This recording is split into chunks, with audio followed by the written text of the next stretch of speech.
You might not know it, but in Jewish tradition, there is a blessing you can say after having a terrible dream. It seems the Jewish sages also wrestled with understanding the power of dreams. Joining me to discuss that further is Rabbi Yitzhak Marmorstein from the Rav Kook Institute in Jerusalem and Eran Baruch from Binah, the Jewish Movement for Social Change.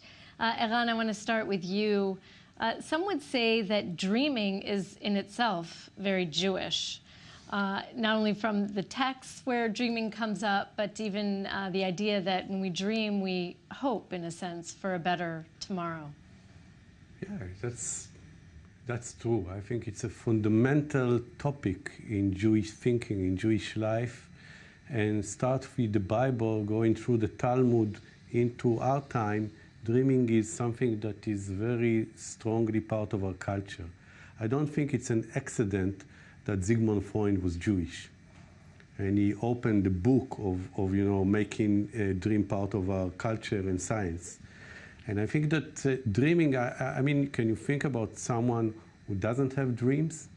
And when I'm talking about dreams, I'm not talking about sleeping and having dreams, but everybody has some kind of a dreaming thing, something to wait.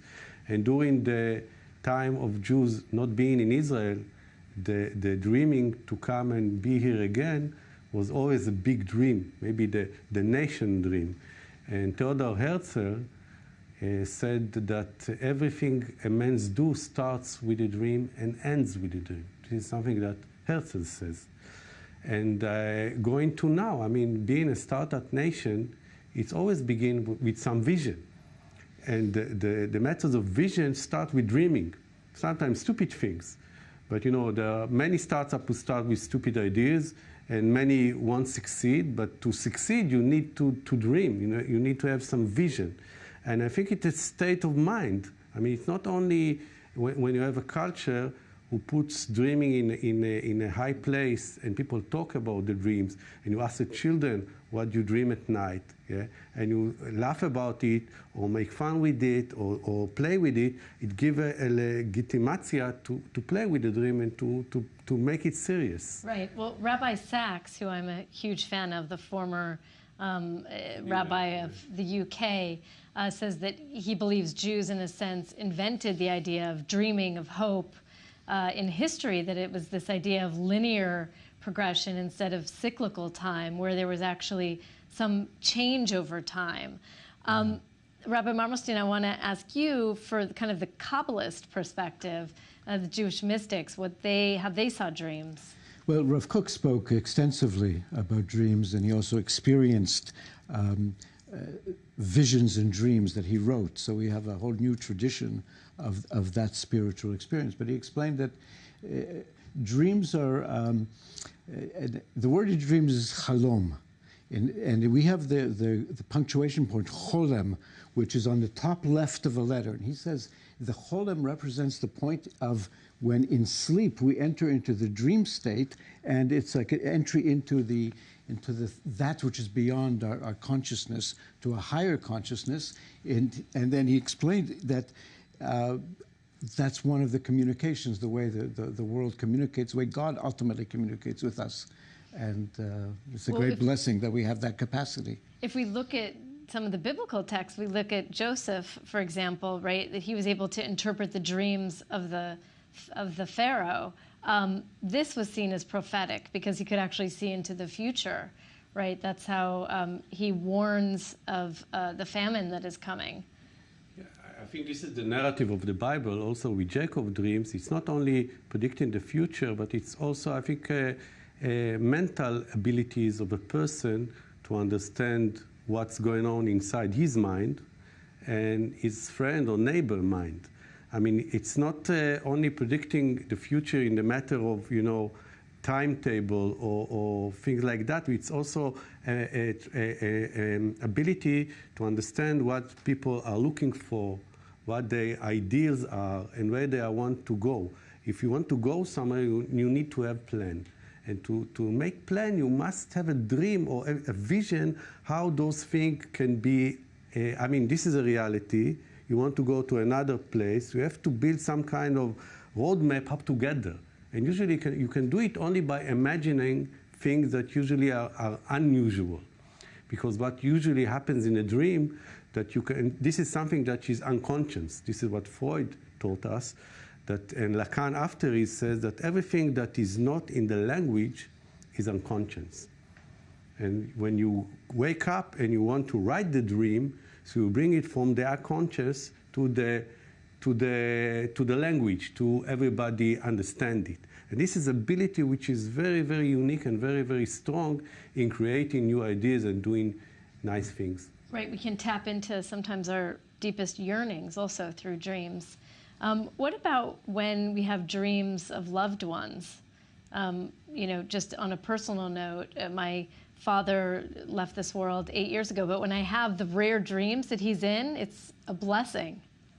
Well, I think it's the understanding that we're living in the reality which past, present, and future is the frame we're in, but there is a larger reality where all is one, and then past, present, and future are fused, right. And those are little experiences of that unification. And again, thank God that that's part of the human experience and part of human possibilities. Eran, what's the connection between prophecy and dreams? I think I see prophets as people who have vision, who can judge in a very strong look at the reality and try to see things in a moral, in a fixing, better way. This is, I think, the place of a prophet, a true prophet. And going back to the ability of dreaming, I'm sure everybody is a big dreamer of the prophets, but it's, you know, when your father came to visit you in a dream, it could be a very big blessing. It could be, you know, some people are afraid of dreaming, and in the Masechet Brachot, in the Talmud, there are all kinds of hints or clues how to interpret the dreams. Right. And as my colleague said here, there are some dreams that come from the unconscious, and some dreams that come from the higher conscious. And it's something very, very individual. And some of the symbols maybe are of the nation, of humankind, that you use in a dream. And prophecy is an ability, maybe the prophet of today are the young people who are trying to make the world better or start a new startup in breaking through the reality. And this is prophecy of our days, I think, maybe.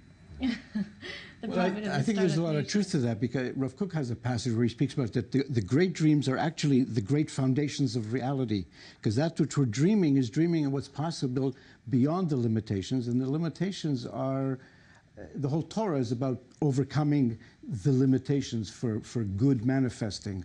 And so chazon and all that is a mechanism for us to bring that experience into our life. So it's very much a directive on how to make the world better and how to improve everything. Bimhi Rabbi Amenu. Yeah, I think it's part of emotion out of tradition. Try, you know, when you sleep at night and you can think a lot of thinking that is not usual and not strict by borders and limitation, you can get the new ideas, like art, for example. And this is an ability that from one side you need a tradition to have those symbols and border. From the other side, you always have to be dynamic. I think this is a very strong the nation also of Judaism, to be able to be in emotion, to be dynamic, to check all time the borders and tradition and try to break through to a new place. And dreaming is, I mean, you cannot do it without dreaming.